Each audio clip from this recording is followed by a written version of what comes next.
तो हेलो साथियों, नमस्कार। स्वागत है आपका अपने चैनल सक्सेस जंक्शन एक कदम सफलता की ओर में। और हम लेकर के आ गए हैं आपके लिए एमपी पुलिस कांस्टेबल, एमपीएसआई एवं मध्य प्रदेश की सभी भर्ती परीक्षाओं के लिए अति महत्वपूर्ण टॉपिक है भारत की प्रमुख नदियां, उनके उद्गम स्थल, उनके समापन स्थल, उनकी कुल लंबाई कितनी है, इसके बारे में हम चर्चा करने वाले हैं। इसके अलावा कुछ प्रमुख झीलों के बारे में भी हम यहाँ पर बात करने वाले हैं, क्योंकि अभी देखा गया है 15 अगस्त का जो गैप था उससे पहले झीलों के भी प्रश्न आने शुरू हो गए थे। यहाँ से आपके 3 से 4 प्रश्न हर शिफ्ट में देखने को मिल रहे हैं नदियों और झीलों से। तो सबके बारे में हम यहाँ पर चर्चा करने वाले हैं। कितने नदी तंत्र हैं भारत में उसके बारे में चर्चा करेंगे, और सभी नदियों का उद्गम स्थल, समापन स्थल, उनकी लंबाई, इन सब के बारे में डिटेल में आपको जानकारी देने वाले हैं। तो वीडियो को लाइक करके भाई चैनल को सब्सक्राइब कर लेना, क्योंकि आपका एग्जाम 12 अगस्त से स्टार्ट हुआ है और 12 अगस्त से लगातार हम एग्जाम एनालिसिस करा रहे हैं। हर एक शिफ्ट का एग्जाम एनालिसिस एग्जाम समाप्त होने के 1 घंटे के अंदर आपको देखने को मिल जाता है, सबसे ज्यादा प्रश्नों के साथ में, और हर सब्जेक्ट के प्रश्नों को हम यहाँ पर कवर करते हैं। ठीक है,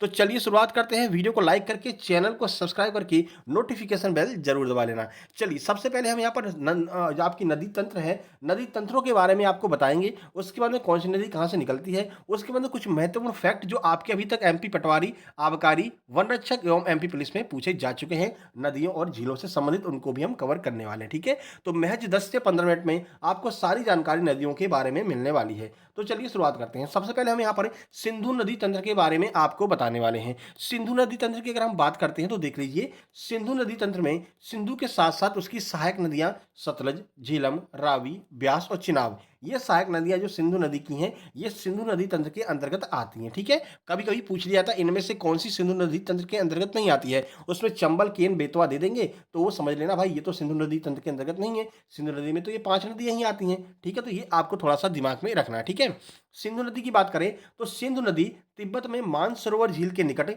चेमयांग डुंग ग्लेशियर से निकलती है। इसकी लंबाई 2880 किलोमीटर है। ठीक है, लंबाई भी आपको याद रखना है।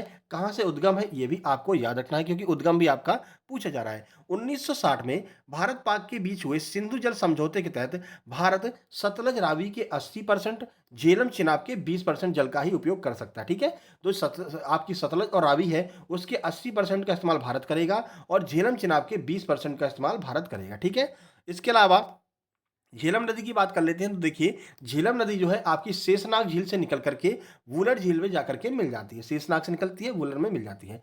चेनाब नदी हिमाचल प्रदेश में चंद्रभागा नाम से जाती है। याद रखना, ये प्रश्न पूछा चुका है कि चेनाब नदी हिमाचल प्रदेश में कहाँ से प्रवेश करती है, किस नाम से प्रवेश करती है, तो चंद्रभागा के नाम से प्रवेश करती है। ठीक है, रावी नदी कांगड़ा जिले में रोहतांग दर्रे से निकलती है।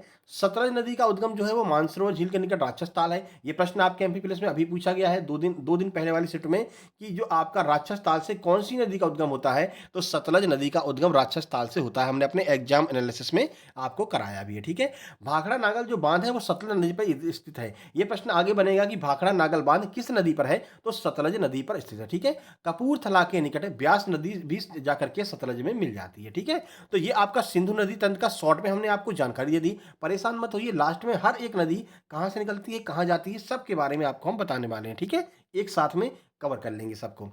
चलिए, अब गंगा नदी तंत्र के बारे में कुछ जानकारी आपको दे देते हैं। देखिए, तो भारत की सबसे प्रमुख नदी कौन सी है, गंगा है। सबसे बड़ी नदी कौन सी है, लंबाई में गंगा है। ठीक है, गंगा का उद्गम स्थल उत्तराखंड के उत्तरकाशी जिले में है। आपको पता है गंगा नदी कहां से निकलती है, गोमुख के निकट जो है गंगोत्री ग्लेशियर से ये निकलती है। कहां से, गंगोत्री ग्लेशियर से निकलती है। ठीक है, यहां इसे भागीरथी के नाम से जाना जाता है। ये प्रश्न पूछा गया है कि गंगा जब उद्गमित होती है तो किस नाम से जानी जाती है, तो भागीरथी के नाम से जाना जाता है। यह जो नदी है वो अलकनंदा और भागीरथी नदियों का ही मिश्रित रूप है। ये देवप्रयाग में अलकनंदा से मिलती है। कौन सी, ये जो भागीरथी नदी है देवप्रयाग में जाकर के अलकनंदा से मिल जाती है। इसके बाद दोनों की संयुक्त धारा को गंगा के नाम से जाना जाता है। तो याद रखना, देवप्रयाग में जो अलकनंदा और भागीरथी मिलती है, इनकी संयुक्त धारा को गंगा के नाम से आगे बढ़ने के बाद में जाना जाता है।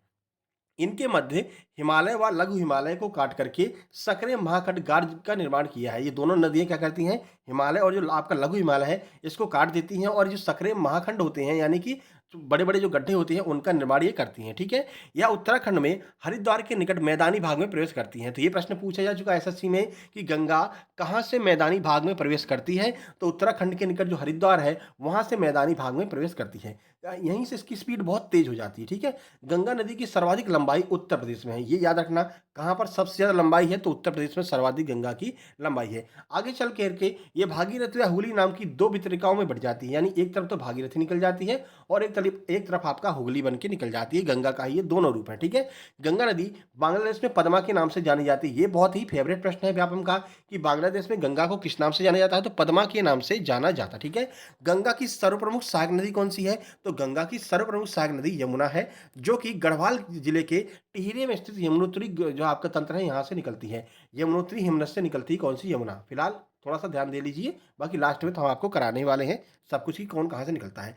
तीसरा सबसे बड़ा जो अपना तंत्र है वो है ब्रह्मपुत्र नदी तंत्र, ठीक है। ये तीनों नदी तंत्र क्लियर हो जाएंगे तो समझ लीजिए आपके नदियों का बेस आपका क्लियर हो गया, ठीक है। देखिए ब्रह्मपुत्र की बात करें तो इसका उद्गम स्थल मानसरोवर झील के निकट आंगसी ग्लेशियर है। आंगसी ग्लेशियर से ब्रह्मपुत्र निकलती है। यह तिब्बत में सांगपो और बांग्लादेश में जमुना के नाम से जानी जाती है। बहुत महत्वपूर्ण ये पॉइंट है कि ब्रह्मपुत्र को तिब्बत में किस नाम से, सांगपो से, और बांग्लादेश में किस नाम से, जमुना के नाम से जाना जाता है, ठीक है। इस नदी का अपवाह तंत्र की बात करें तो 3 देशों में है। कौन में है, तिब्बत में है, भारत में है और बांग्लादेश में है, ठीक है। 3 देशों में इसका अपवाह तंत्र है। विश्व का सबसे बड़ा जो नदी द्वीप है माजुली, वो भी कहां पर स्थित है, तो वो आपका ब्रह्मपुत्र नदी पर स्थित है। विश्व का सबसे बड़ा नदी द्वीप माजुली, ठीक है। ये प्रश्न भी कई बार पूछा जा चुका है। आज आपकी बिल्कुल नदियां एक तरफ से क्लियर हो जाने वाली हैं। भारत की जितनी भी नदियां हैं ये पढ़ करके जाएंगे तो आप आराम से जो है कितने भी प्रश्न आ जाए, 3 से 4 प्रश्न आप आराम से यहाँ पर कवर कर सकते हैं, ठीक है। चलिए अपने दोस्तों को भी भाई आप लोगों को बताना है, ठीक है ना, कि आपका अच्छा एग्जाम एनालिसिस, आप एक बार हमारा एग्जाम एनालिसिस देखना, आप अपने आप समझ जाएंगे कि सबसे अच्छा एग्जाम एनालिसिस कहाँ पर कराया जाता है, ठीक है। उसके बाद में हमारे एग्जाम एनालिसिस के 2 से 3 घंटे बाद आप देखेंगे कि वही प्रश्न आपको अलग अलग चैनल पर देखने को मिल जाएंगे, ठीक है। चलिए अब यहाँ पर लास्ट बचता है प्रायद्वीपीय नदियाँ। प्रायद्वीपीय नदियाँ कौन सी हैं, तो अगर आप भारत को 2 हिस्सों में विभाजित कर दें तो जो मान लीजिए ये भारत है आपका, ठीक है, एक मिनट, ये आपका मान लीजिए भारत है। अब भारत को अगर आप 2 हिस्सों में विभाजित कर देंगे, ऊपर वाला जो क्षेत्र हो जाता है वो आपका 3 नदी तंत्र है। कौन सा है, आपका सिंधु हो गया, ब्रह्मपुत्र और गंगा, और जो नीचे का आपका हो गया इसे हम कहते हैं प्रायद्वीपीय नदियाँ, ठीक है। तो अब हम नीचे की नदियों को पढ़ने जा रहे हैं। देखिए प्रायद्वीपीय नदियाँ हिमालयी नदियों से अधिक पुरानी हैं। सबसे पुरानी नदियाँ आपकी क्योंकि आपका जो हिमालय है वो अभी अभी कुछ दिनों पहले ही बना है। अब ऐसा नहीं कि 2-3 साल पहले बन गया, मतलब कि कुछ ही हजार साल पहले आपका हिमालय का निर्माण हुआ है। जबकि ये जो प्रायद्वीपीय नदियाँ हैं ये बहुत मतलब बहुत प्राचीन नदियाँ हैं, ठीक है।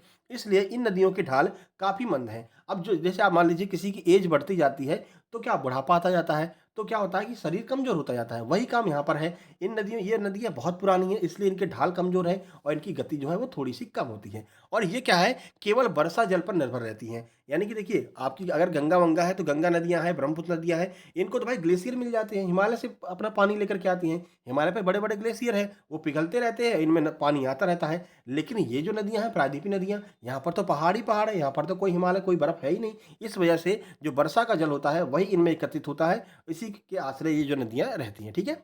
चलिए ये नदियां मौसमी हैं, गर्मी के दिनों में ये नदियां सूख जाती हैं और सिंचाई के रूप में इनका प्रयोग बहुत ही कम हो पाता है। जब पानी ही नहीं रहेगा तो भाई सिंचाई कहाँ से हो पाएगा, ठीक है। अधिकतर प्रायद्वीपीय नदियां पश्चिम से पूर्व की ओर बहती हैं। ज़्यादातर प्रायद्वीपीय नदियां जो हैं वो यहाँ से निकलेंगी और पूरब की ओर बहती चली जाएंगी ज़्यादातर प्रायद्वीपीय नदियां। लेकिन भाई 2 नदियां ऐसी हैं जो यहाँ पर क्या है, इनका अपवाद है। कौन कौन सी नदियां हैं, तो देखिए परंतु नर्मदा और ताप्ती नदियां ही पूर्व से पश्चिम की ओर बहती हैं। ये दोनों नदियां बहुत मतलब एक तरह से अपने परिवार से अलग ही चलती हैं। बोलते भाई हम इधर नहीं बहेंगे, हम तो इधर बहेंगे, ठीक है। तो ये 2 नदियां ऐसी हैं जो इस साइड बहती हैं, ठीक है, माँ नर्मदा और ताप्ती, ठीक है। आगे की ओर बढ़ते हैं भाई। पश्चिमी घाट पूर्व की ओर बहने वाली नदियां और पश्चिम की ओर बहने वाली नदियों के बीच जल विभाजक का कार्य करता है। जो पश्चिमी घाट है इन दोनों के मध्य में जल विभाजन का कार्य करता है, ठीक है। प्रायद्वीपीय नदियों में सबसे लंबी नदी कौन सी है, तो गोदावरी है। ये प्रश्न पूछा गया है कि गंगा के बाद में सबसे लंबी नदी कौन सी है, तो गोदावरी नदी गंगा के बाद में सबसे लंबी नदी है, ठीक है। पहले नंबर पर गंगा है और दूसरे पर गोदावरी है। चौड़ाई के क्रम में अगर पूछें तो पहले नंबर पर ब्रह्मपुत्र है, ये भी आपको याद रखना है, ठीक है। तो उम्मीद करते हैं तीनों नदी तंत्र और प्रायद्वीपीय नदियां आपके समझ में आ गई होंगी। अब हम ऐसा करते हैं, भारत की प्रमुख नदियां उनके निकलने के जो स्थान है, कितनी लंबाई है, कहाँ तक जाती हैं, एक साथ में कवर कर ले रहे हैं। ठीक है, तो चलिए देखते हैं, शुरुआत करते हैं। ये आपका पहले नदी का नाम होगा, फिर कितनी लंबाई है, कहाँ से उद्गमित होती हैं, कहाँ पर समाप्त होती हैं। ठीक है, चलिए बात करें ब्रह्मपुत्र की। इसकी लंबाई है 2900 किलोमीटर। कहाँ से उद्गम है? मानसरोवर झील के समीप चेमयांगडोंग जो हिमानी है, जो ग्लेशियर है, यहाँ से इसका जो है आपका उद्गम होता है। समापन कहाँ पर होता है? तो बंगाल की खाड़ी में जाकर के ये समाप्त हो जाती है। कौन सी नदी? ब्रह्मपुत्र नदी। 3 देशों में बहती है, आपको पता है, तिब्बत में और आपका भारत में और बांग्लादेश में। ठीक है, किस किस नाम से जाना जाता है ऊपर हमने आपको कवर करा दिया है। ठीक है, चलिए भाई आगे बढ़ लेते हैं। बात करें सिंधु की, तो सिंधु की लंबाई है 2880 किलोमीटर टोटल लंबाई है। ठीक है, और इसकी अगर टुकड़ों में लंबाई की बात करते हैं तो भारत में 2171 किलोमीटर है और भारत के बाहर 709 किलोमीटर ये बहती है। ठीक है, उद्गम की बात कर लेते हैं भाई। उद्गम आपका मानसरोवर झील के समीप जो सनोख्वाब जो हिमनद है, यहाँ से सिंधु नदी का उद्गम होता है। ठीक है, समापन कहाँ पर होता है? तो अरब सागर में जाकर के ये समाप्त हो जाती है। कहाँ पर जाकर के? अरब सागर जो है, अरेबियन सी जो है, वहां पर जाकर के ये समाप्त हो जाती है। ठीक है, चलिए गंगा की बात कर लेते हैं भाई। देखिए, तो गंगा में 2510 किलोमीटर गंगा की टोटल लंबाई है। सबसे लंबी नदी है जो भारत में बहती है। ठीक है ना, भारत की लंबी सबसे लंबी नदी की बात करते हैं तो वो आपकी गंगा नदी है। भारत में कितनी दूर बहती है? तो 2071 किलोमीटर भारत में बहती है और 439 किलोमीटर बाहर बहती है। जो पहले है वो आपका भारत की लंबाई है और जो बाद में है वो भारत के बाहर की लंबाई है। सेम यहाँ पर ये भी हो जाएगा। सिंधु नदी की बता दें आपको, 709 किलोमीटर ही ये भारत में बहती है, 2171 किलोमीटर ये भारत के बाहर, यानी कि आपका ऊपर से निकल जाती है। ठीक है, ऊपर से निकलती है, थोड़ी सी भारत में बहती हुई फिर जाकर के पाकिस्तान में चली जाती है। ठीक है ना, तो याद रखना भारत में केवल 709 किलोमीटर। आगे बढ़ते हैं। गंगा का हो गया आपका। उद्गम स्थल की बात करते हैं, आपको बता कर गया है ऊपर। उद्गम स्थल भागीरथी और अलकनंदा संगम स्थल इसका देवप्रयाग जो है ये इसका उद्गम स्थल माना जाता है। लेकिन मुख्य अगर उद्गम स्थल की बात करते हैं तो गंगोत्री है। अगर आपके ऑप्शन में देवप्रयाग नहीं है, गंगोत्री दिया गया है, तो ये गंगोत्री ही आपका आंसर हो जाएगा। ठीक है भाई, समापन बंगाल की खाड़ी में जाकर के ये गंगा नदी समाप्त हो जाती है। ठीक है, अब बात करते हैं चेनाब नदी की। तो चेनाब नदी की कुल लंबाई 1800 किलोमीटर है। ठीक है, भारत में भी 1800 किलोमीटर बहती है। अब उद्गम स्थल की बात करते हैं तो बारालाचाला दर्रा से इसका उद्गम होता है। बारालाचाला दर्रा के लाहौल स्पीति नामक स्थान से इसका उद्गम होता है। समापन कहाँ है? तो सिंधु नदी में जाकर के ये मिल जाती है। ठीक है, कहाँ पर? सिंधु नदी में जाकर के ये मिल जाती है। ठीक है, आगे बढ़ते हैं। गोदावरी की बात कर लेते हैं भाई। गोदावरी 1465 किलोमीटर इसकी कुल लंबाई है जो भारत में बहती है। उद्गम कहाँ पर है? तो नासिक महाराष्ट्र के दक्षिण पश्चिम में 42 किलोमीटर दूर स्थित गांव की एक पहाड़ी से इसका उद्गम होता है। लेकिन आप नासिक ही इसका उद्गम स्थल, नासिक ही अपने दिमाग में रखेंगे। ठीक है, नासिक का त्र्यंबकेश्वर। ठीक है, समापन कहाँ पर है? तो समापन आपका बंगाल की खाड़ी में जाकर के ये समाप्त हो जाती है, गोदावरी नदी, और दूसरे नंबर की सबसे बड़ी नदी है भारत की। ठीक है, इसे वृद्ध गंगा, बूढ़ी गंगा भी कहते हैं। आगे बढ़ते हैं, बात करते हैं सतलुज नदी की। सतलुज नदी की कुल लंबाई 1440 किलोमीटर है, जिसमें से 1050 किलोमीटर ये भारत में बहती है और 390 किलोमीटर भारत के बाहर बहती है। ठीक है, इतना डिटेल में जानकारी किसी ने भी आपको नहीं बताया होगा, देख लीजिए। उद्गम की बात कर लेते हैं भाई। उद्गम यहाँ पर मानसरोवर झील के निकट राकस ताल से इसका उद्गम होता है और ये प्रश्न पूछा जा चुका है आपके, अभी एमपी पुलिस में ही पूछा है। अब याद रखना, सतलुज नदी पूछ चुका है तो झेलम, रावी, ब्यास, ये नदियां जरूर पूछी जाएंगी आपसे, इनको भी अच्छे से पढ़ करके जाना। सिंधु और झेलम, रावी, ब्यास, ये 4 नदियां आपसे पूछी जाएंगी, एक नदी आपसे पूछ ली है। समापन कहाँ पर होता है? तो ये चिनाब नदी में जाकर के मिल जाती है। ठीक है, सब कुछ याद रखना है आपको। समापन, लंबाई, ऊंचाई, कहाँ से गिरती है, कहाँ से आती है, सब कुछ आपको याद रखना है। इसके बाद में कुछ इंपॉर्टेंट फैक्ट भी कराने वाले हैं एक साथ में, जो आपके आबकारी में, पटवारी में, वन रक्षक में प्रश्न पूछे गए हैं, एक साथ में कवर करा देंगे। ठीक है, चलिए बात यमुना की कर लेते हैं भाई। यमुना की कुल लंबाई है 1375 किलोमीटर और ये पूरे भारत में ही बहती है। उद्गम बंदरपूछ के पश्चिमी ढाल पर स्थित यमुनोत्री जो हिमानी है, यमुनोत्री हिमनद जहाँ पर है, वहाँ से ये निकलती है और प्रयाग इलाहाबाद में जाकर के ये क्या हो जाती है? समाप्त हो जाती है, गंगा नदी में मिल जाती है। आपने सुना भी होगा, प्रयाग में जो है क्या है आपका, प्रयाग को तीर्थराज कहते हैं। तीर्थराज क्यों कहते हैं? क्योंकि यहाँ पर इन दोनों नदियों का, 3 नदियाँ जाकर के प्रयाग में मिल जाती हैं। कौन कौन सी है? गंगा, यमुना और सरस्वती। ठीक है, ये 3 नदियाँ जाकर के प्रयाग में मिल जाती हैं। कृष्णा की बात कर लेते हैं भाई।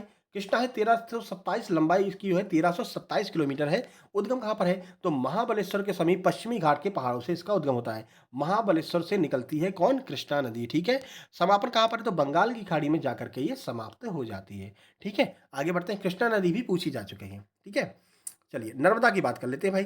अपनी नर्मदा, माँ नर्मदा की कुल लंबाई है 1312 किलोमीटर। उद्गम कहाँ पर है? तो विंध्याचल पर्वत में जो श्रेणियां हैं वहाँ के अमरकंटक नामक स्थान से इसका उद्गम होता है माँ नर्मदा का। ठीक है, समापन कहाँ पर होता है? तो खंभात की खाड़ी में आकर के समाप्त हो जाती है। आप खंभात की खाड़ी क्या है? यहाँ पर अरेबियन सी का है, यहाँ पर आकर के समाप्त हो जाती है और ये एस्चुरी का निर्माण करती है। ठीक है ना, किसका? एस्चुरी बनाती है। आगे बढ़ते हैं भाई। महानदी की बात कर लें तो देखिए महानदी आपका 1057 किलोमीटर इसकी कुल लंबाई है। उद्गम कहाँ पर है? तो मध्य प्रदेश की रामपुर जिले से या रामपुर के सिंघावा नामक स्थान से इसका उद्गम होता है। समापन कहाँ पर है? तो बंगाल की खाड़ी कटक के निकट इसका समापन हो जाता है। ठीक है, चलिए।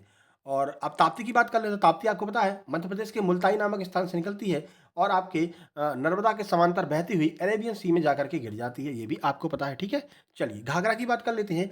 1080 किलोमीटर इसकी कुल लंबाई है। उद्गम आपका मत्सासुंग हिमानी जो है यहाँ से घाघरा का उद्गम होता है। समापन इसका कहाँ पर होता है? तो गंगा नदी में जाकर के ये मिल जाती है बिहार में। ठीक है, आगे बढ़ते हैं। चंबल की बात कर लेते हैं भाई। चंबल आपकी 960 किलोमीटर टोटल लंबाई है। लंबाई भी आपको याद रखना है। उद्गम कहाँ से है? मध्य प्रदेश में महू के निकट से जाना पाव नामक पहाड़ी से इसका उद्गम होता है। समापन देख लीजिए, समापन इसका यमुना नदी में जाकर के ये समाप्त हो जाती है। ठीक है, हमीरपुर में जाकर यमुना नदी में समाप्त हो जाती है।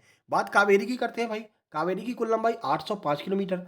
उद्गम कर्नाटक के कुर्ग जिले में स्थित ब्रह्मगिरी पहाड़ी से इसका उद्गम होता है। कर्नाटक के कुर्ग जिले के ब्रह्मगिरी पहाड़ी से। समापन बंगाल की खाड़ी में जाकर के ये समाप्त हो जाती है।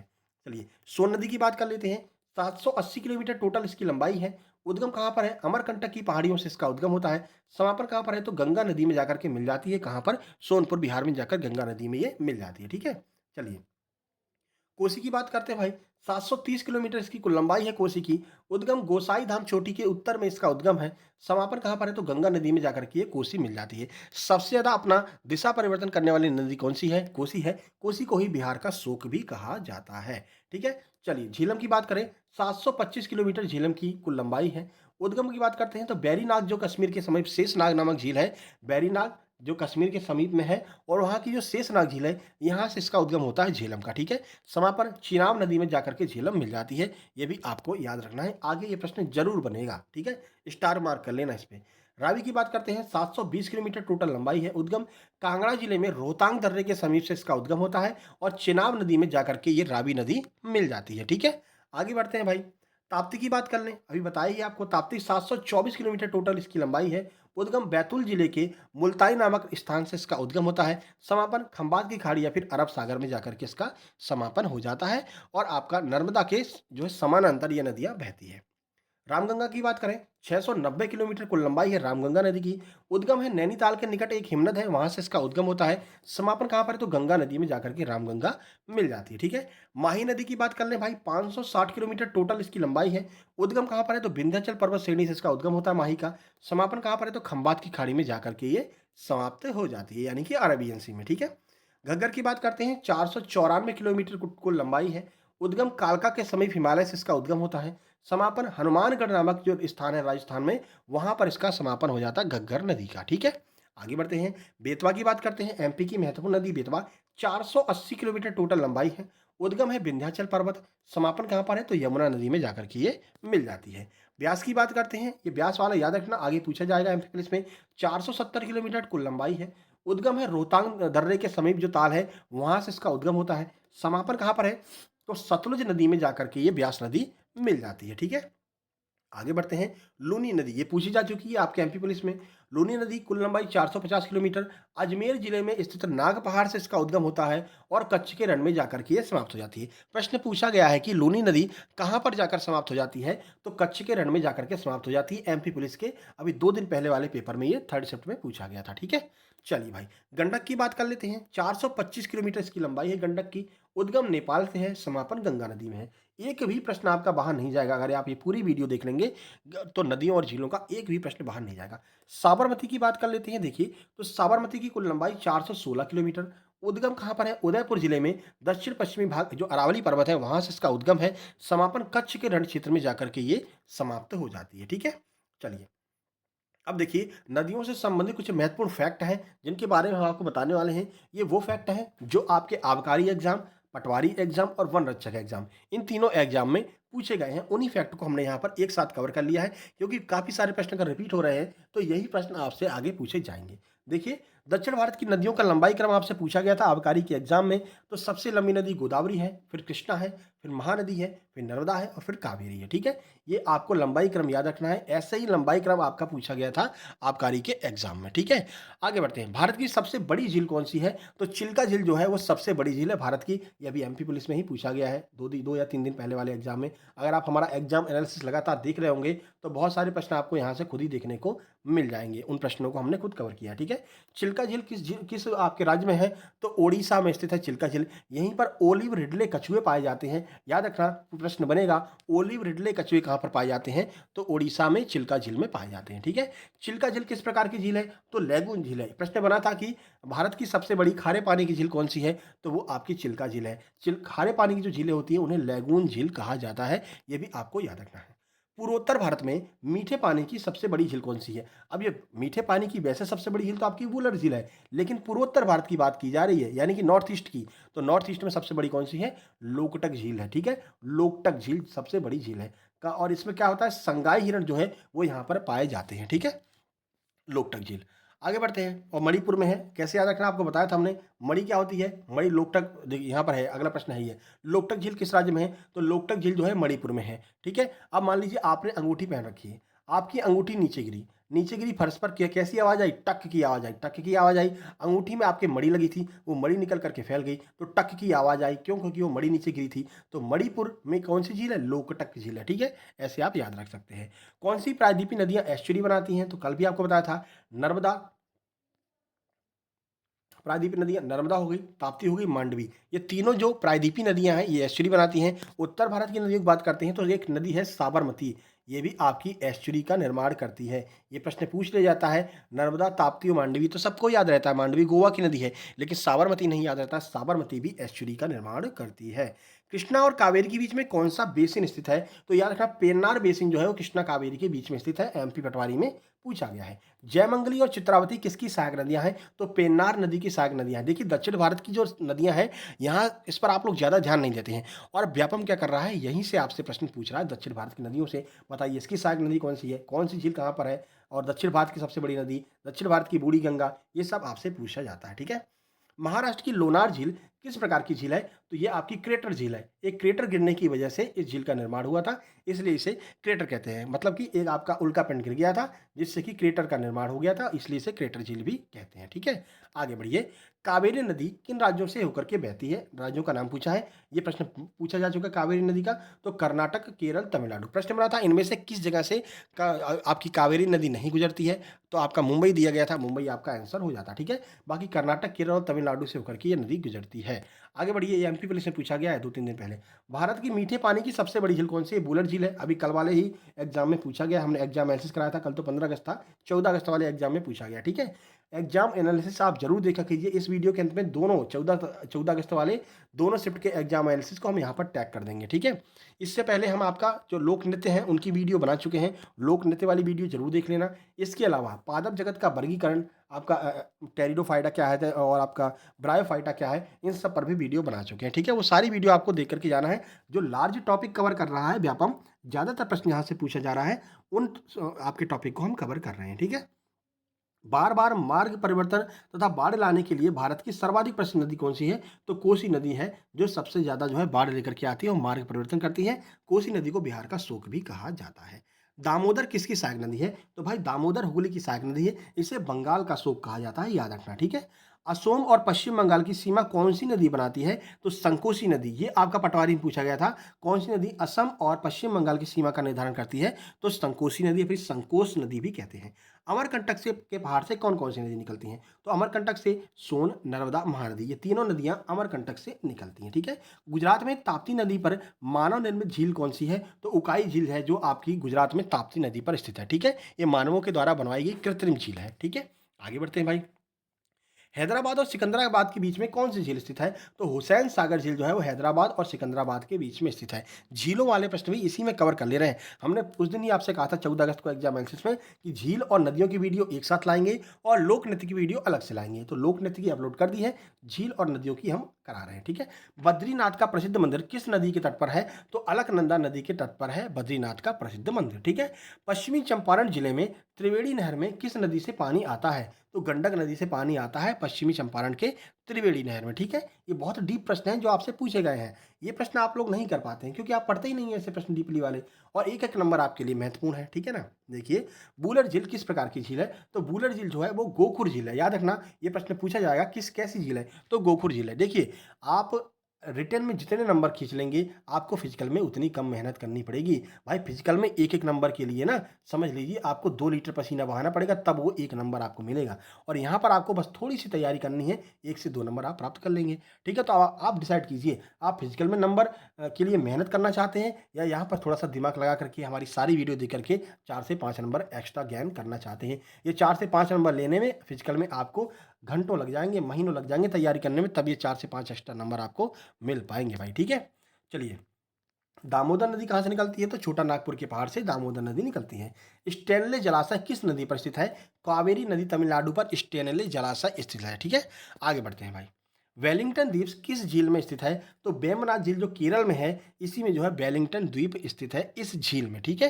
तो ये आपकी झील और नदियों के महत्वपूर्ण प्रश्न हो गए। इससे बाहर कोई भी प्रश्न नहीं जाने वाला है। अपने दोस्तों के पास शेयर कर देना भाई, आपसे निवेदन है। साथ ही साथ में ये हमारा टेलीग्राम ग्रुप है, यहाँ पर आपको फ्री में स्टडी मटेरियल मिल जाता है, सक्सेस जंक्शन लाइव। ठीक है। इस नाम से डिस्कस ग्रुप है, यहाँ पर आप डिस्कस भी कर सकते हैं अपने प्रश्नों को, और फ्री में स्टडी मटेरियल भी आप यहाँ से प्राप्त कर सकते हैं। राकेश यादव सर के class notes, Aditya Ranjan sir के जो आपका फॉर्मूला बुक है, मैथ की बहुत सारी किताबें, किरण प्रकाशन की बहुत सारी प्रैक्टिस सेट, आपको सब कुछ यहाँ पर मिल जाएगा पीडीएफ फॉर्म में, पूरी की पूरी किताब मिल जाएगी। ठीक है।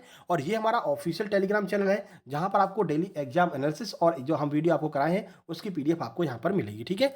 दोनों की लिंक आपको डिस्क्रिप्शन बॉक्स में मिल जाएगी, डिस्कस ग्रुप की भी और ऑफिशियल टेलीग्राम चैनल की। दोनों लिंक आपको ज्वाइन कर लेना है, लिंक के थ्रू आपको ज्वाइन कर लेना है। ठीक है।